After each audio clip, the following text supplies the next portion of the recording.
તો અમદાવાદના જગન્નાથ મંદિરમાં જળયાત્રાની તૈયારીઓ શરૂ થઈ છે। 29 જૂનના રોજ ભગવાન જગન્નાથજીની જળયાત્રા યોજાશે। 108 કળશમાં નદીના પવિત્ર જળ ભરવામાં આવશે। હાથી ઘોડા પાલખી સાથે ધામધૂમથી જળયાત્રા નીકળશે। રથયાત્રા પૂર્વે ભગવાન જગન્નાથની જળયાત્રા યોજાય છે। વિધિવત રીતે નદીમાંથી જળ લાવી ભગવાનને અભિષેક કરાશે।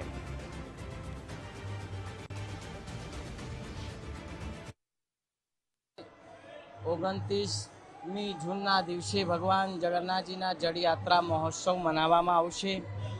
108 કળશ દ્વારા અનેક ધજા પતાકા નિશાન હાથી ડંકા સાથે સોમનાથ ભૂધરના આરે જઈ વિધિપૂર્વક પ્રતિવર્ષ મુજબ જળ લાવી અને ભગવાનને જ્યેષ્ઠા અભિષેક મનાવવામાં આવશે કે ભગવાન જગન્નાથજીના બહેન શ્રી સુભદ્રાજીના ભાઈ શ્રી બલરામજીના રથોનું પ્રતિવર્ષ અમે એનું સમારકામ ને મિસ્ત્રીને બોલાવીને કામકાજ કરાવતા હોઈએ છીએ કે એમાં જે બી કાંઈ ઉણપ હોય એને આપણે કરવામાં આવતી હોય છે। આ વર્ષે પણ એવી રીતે પૈડાનું કામ અને સમારકામનું કામ પણ મંદિર દ્વારા કરવામાં આવી રહ્યું છે। અમદાવાદની ઐતિહાસિક જગન્નાથજીની રથયાત્રાની તડામાર તૈયારીઓ ચાલી રહી છે। મહત્વનું છે કે જ્યારે ભગવાન જગન્નાથજી આ રથ ઉપર સવાર થઈને પોતાના શાહી ઠાઠ સાથે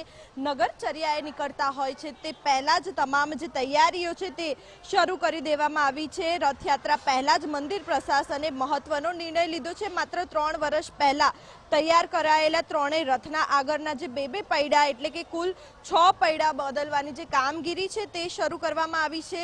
રથમાં કોઈ પ્રકારની ખામી ન હોવા છતાં લાખો શ્રદ્ધાળુઓ વચ્ચે નીકળતી રથયાત્રા દરમિયાન કોઈ પણ પ્રકારનું જોખમ ન રહે અને યાત્રા વિઘ્ન પૂર્ણ થાય તે હેતુથી અમદાવાદના પરંપરાગત કારીગરો દ્વારા જે નવા પૈડા છે તેની નાખવાની તૈયારી શરૂ કરી દીધી છે। અને મહત્વનું છે કે રથનું મુખ્ય માળખું જે સાગના લાકડામાંથી બનાવવામાં આવતું હોય છે અને જ્યારે પૈડાની વાત કરીશું તો બાવળના લાકડામાંથી તૈયાર થાય છે અને દરેક રથમાં 6 જેટલા જે પૈડા હોય છે અને જરૂરિયાત ઊભી થાય તો ઉપયોગમાં લઈ શકાય તે માટે મોટા અને નાના સ્પેર પૈડા પણ રાખવામાં આવે છે જેનું વજન અંદાજે 3 ટન જેટલું હોય છે અને અમદાવાદના કારીગરો 10 દિવસમાં જ આ પૈડા તૈયાર કરશે। એટલે કે અમદાવાદમાં જે પ્રકારે નવા 3 રથો તૈયાર કર્યા છે આ રથ લગભગ 3 વર્ષ પહેલા જ તૈયાર કરવામાં આવ્યા હતા અને હવે જ્યારે ભગવાન જગન્નાથજી તેમના ભાઈ બહેન સાથે શાહી ઠાઠ સાથે નગરચર્યાએ નીકળશે તે પહેલાં જ આ રથોનું જે